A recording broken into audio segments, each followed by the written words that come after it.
Olá, gente, boa noite, tudo bem com vocês? Hoje nós vamos falar sobre as reações orgânicas. É muito importante, né? Tanto porque cai muito em prova, mas também para o nosso dia a dia. Porque tudo que chega até nós, que passou por algum processo de indústria e afins, provavelmente teve alguma reação orgânica incluída no processo, tá bom? De fabricação. Nós temos aí desde alimentos industrializados até móveis da nossa casa, combustível do nosso carro, tudo realizado a partir de reações orgânicas, ok? E nós temos então as principais reações orgânicas, que são reações de substituição, de adição e de eliminação, tá bom? Hoje nós vamos falar sobre reações de substituição. Então, vamos começar por um exemplo mais genérico, né? Genericamente, então, vai ocorrer a troca de um átomo do composto orgânico, aqui, por um outro átomo ou um grupo de átomos de uma outra molécula, formando, então, dois produtos distintos dos reagentes, tá bom? E o que acontece? Variando, então, esse A e esse B, nas reações, nós vamos ter reações de halogenação, nitração ou sulfonação, dentro de substituição. Então, essas são umas sub-reações, né, que ocorrem, que são todas de substituições. Aqui, gente, imagina então que nós temos uma molécula e geralmente esse A, ele é hidrogênio. Então, nós temos aqui uma molécula, supondo um metano, né, uma molécula aqui com hidrogênio, e aqui nós temos uma outra molécula. Esse B, ele vai interagir, então, com esse A, né, essas duas moléculas, e vão formar aqui esse novo reagente, esse novo produto. Então, o B, ele substitui o lugar do A. E é por isso que nós temos esse nome, de reações de substituição, tá bom? Outra coisa, nós vamos falar de substituição em alcanos. Vocês lembram o que são alcanos? Alcanos são moléculas orgânicas, né?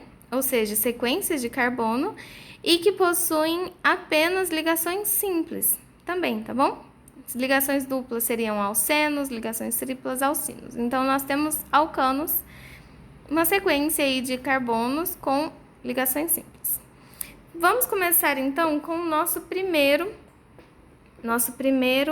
exemplo, que é de halogenação em alcanos. O que é essa halogenação em alcanos? Nada mais é do que a substituição do hidrogênio, de um dos hidrogênios do alcano, por um halogênio. E aí aqui, gente, halogênio, vocês lembram? Nós temos o cloro, o bromo, o flúor ou o iodo.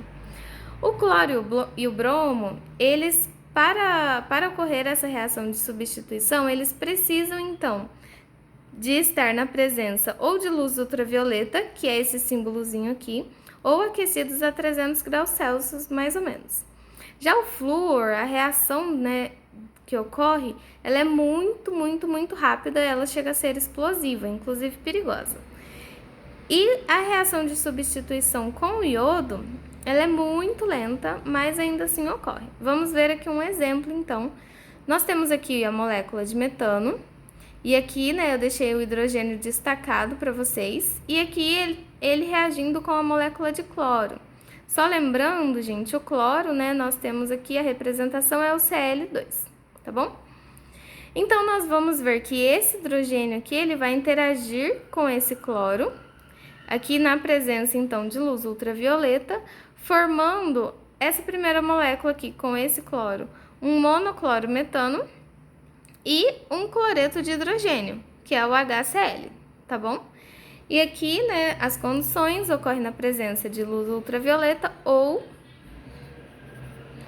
aquecimento de 300 graus Celsius, em média. E aí, gente, essa reação também do cloro, ela de substituição, né, de halogênios, ela pode, se a gente tiver então cloro em excesso, ela pode ocorrer mais substituições. Como assim? A gente pode formar então um diclorometano, um triclorometano e um tetraclorometano, né? Eu vou até escrever aqui para vocês como que ficaria. Nós temos aqui, né, 4 substituintes. Esse seria um dicloro, um triclorometano seria substituído aqui e um tetraclorometano substituído aqui também. Então, isso vai depender da concentração de cloro que a gente tiver, tá bom? Nós temos, então, aqui outro exemplo, a reação do flúor com o metano. Então, nós temos aqui, né, uma molécula de metano, CH4, interagindo com duas moléculas de flúor, que é F2, formando grafite e 4 moléculas de HF, gasoso. Então, aqui, né, nós vemos que nós temos aqui a reação, então, a interação com o flúor. Nós vemos que ele é muito mais eletronegativo. E, gente, outra coisa, na halogenação, né, com alcanos com 3 ou mais carbonos, ocorre, então, quando a gente analisar, então, uma molécula, a gente pode pensar onde que ocorreria essa substituição. Seria em qualquer hidrogênio da molécula? Não, então a gente tem uma ordem de prioridade, tá bom? Então, essa ordem de prioridade, ela foi realizada a partir da eletronegatividade de cada carbono na molécula, certo? Então, qual que seria essa ordem de facilidade em que o hidrogênio é liberado da molécula? Porque na substituição, o hidrogênio ele é liberado para outro átomo entrar no lugar dele, né? Ou grupo de átomo. Então, gente, o hidrogênio ligado ao carbono terciário vai ser o que tem mais facilidade de ser liberado da molécula, seguido pelo hidrogênio ligado ao carbono secundário e depois o hidrogênio ligado ao carbono primário, tá bom? E aí, o que acontece então? Após uma reação, lá na mistura de produtos, nós vamos ter uma mistura de isômeros. E aí, cada uma com uma porcentagem diferente do produto. Como assim? Imagina então que nós temos uma molécula e aí o hidrogênio, né, que a gente vai ter mais prioridade para formar esse produto seriam esses aqui, ó, certo? Alguns desses hidrogênios. Então, supondo aí que a gente conseguiria formar cerca de 40% com substituição nesse hidrogênio, mais 20% com substituição nesse hidrogênio e por aí vai. Então, nós vamos ter uma mistura de moléculas com a mesma fórmula, né, molecular, porém com grupos substituídos em cada uma molécula de forma diferente, em cada uma por um hidrogênio diferente, tá bom? E, gente, nós temos também, segundo exemplo aqui, a nitração de alcanos. O que ocorre? Nada mais do que a substituição do hidrogênio, do alcano, por um grupo nitro, que é o grupo NO2, tá bom? Aliás, um grupo ou mais, pode substituir mais hidrogênios por mais grupos, né, de nitro, tá bom? Só lembrando que o nitrogênio, ele possui 5 elétrons na camada de valência dele, tá bom? Então, ele pode ser representado assim ou assim. E vamos para o exemplo. Nós temos aqui, então, o etano interagindo com o ácido nítrico, e aí nós temos aqui, né, o hidrogênio interagindo com o OH, formando um nitroetano. Então, nós vemos aqui o nitro entrando, né, no lugar do hidrogênio e formando água também, tá bom? Então, nós temos esses dois produtos. Para ocorrer, nós precisamos, então, da presença do ácido nítrico, né, que vai reagir. Ele tem que ser concentrado e quente, tá bom? E o nosso último exemplo de sulfonação em alcanos, aliás, nosso último exemplo é a sulfonação em alcanos.